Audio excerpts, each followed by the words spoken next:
और किरण प्रकाश ने जो बात कही वो बात दिनेश भाई पूरे देश में पहुंचाओ कि उनने हमें बताया, जब उनके मुख से हमने सुना, विद्वान किरण प्रकाश के मुख से, कि सांगानेर संस्थान की स्थापना गुरुदेव ने इसलिए की, मुनि पुंगव सुधा सागर जी ने, कि आचार्य भगवान गुरुदेव निमित्त ज्ञानी विमल सागर जी और आचार्य भरत सागर जी के चित्र को जब एक धर्म के भेष को ओढ़ने वाले व्यक्ति, भेष को ओढ़ा था, धर्मात्मा नहीं था, धर्मात्मा होता तो साधु परमिष्टि के चित्त को नहीं फाड़ता।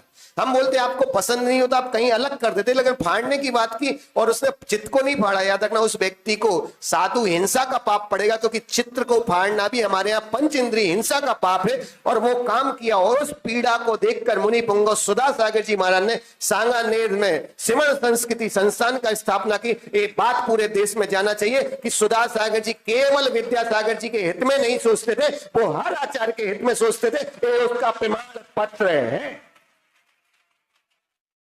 सन 1996 में जब पूज्य गुरुदेव सुधा सागर महाराज जी का चातुर्मास जयपुर की भट्टारक जी की नसिया में हो रहा था, इसमें मैंने कुछ पॉइंट बनाए हैं। संस्थान का उद्भव कब हुआ, कैसे हुआ, किन परिस्थितियों में हुआ।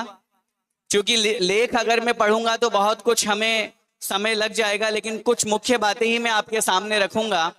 और यहाँ समाज के बहुत से सामान्य प्रबुद्ध जन भी बैठे हुए हैं। हम व्यवहार में पढ़ा करते हैं कि यदा यदा ही धर्मस्य ग्लानिर्भवति भारत अभ्युत्थानम धर्मस्य तदात्मानं सृजाम्यहम्।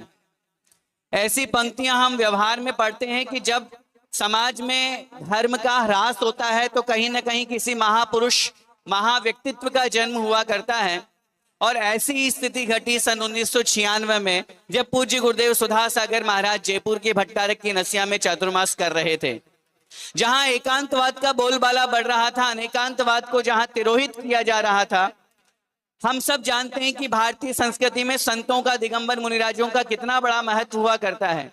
और ऐसी स्थिति में जहां पर मुनिराजों का विरोध हो रहा हो, मुनि विरोधी विद्वान तैयार हो रहे हो, वो तो चलो जो कर रहे हैं। हम हमेशा कहा करते हैं कि दुनिया में अनेक प्रकार के संप्रदाय हैं, सब अपना अपना धर्म का द्योतन कर रहे हैं, अपनी अपनी बात रख रहे हैं, वो अपनी जगह पर है।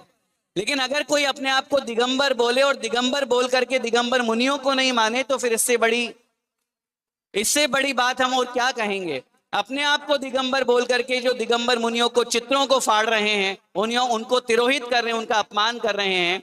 और वो सारी घटना मैं यहाँ पे पूरी नहीं कहूंगा, लेकिन सब जानते हैं। उस फटे हुए चित्रों को लेकर के जब दो बालक पूज्य गुरुदेव के चरणों में पहुंचे और जाकर के देखा, महाराज ने कहा, देखिए ये जो सामने प्रणुत सागर जी महाराज हम पिछले 3 दिनों से सुन रहे हैं कि एक 2 धाराओं का संगम, 3 धाराओं का संगम या साधुओं में वात्सल्य, वो चित्र कोई आचार्य विद्यासागर महाराज जी का नहीं था। वो चित्र कोई पूज्य गुरुदेव सुधा सागर महाराज जी का नहीं था। वो चित्र था आचार्य विमल सागर जी और भरत सागर जी महाराज जी का। उनके चित्र, फटे हुए दिगंबर मुनिराज के चित्र को, चाहे वो किन्हीं भी महाराज जी का होता, दिगंबर मुनिराज के उस फटे हुए चित्र को देख करके उनके मन में एक संवेदना जागृत हुई, उनका हृदय आंदोलित हो गया। और रात्रि में उन्होंने जो चिंतन किया, वो अगले दिन सुबह सिंह की दहाड़ के रूप में निकला और श्रमण संस्कृति संस्थान का जन्म हो गया।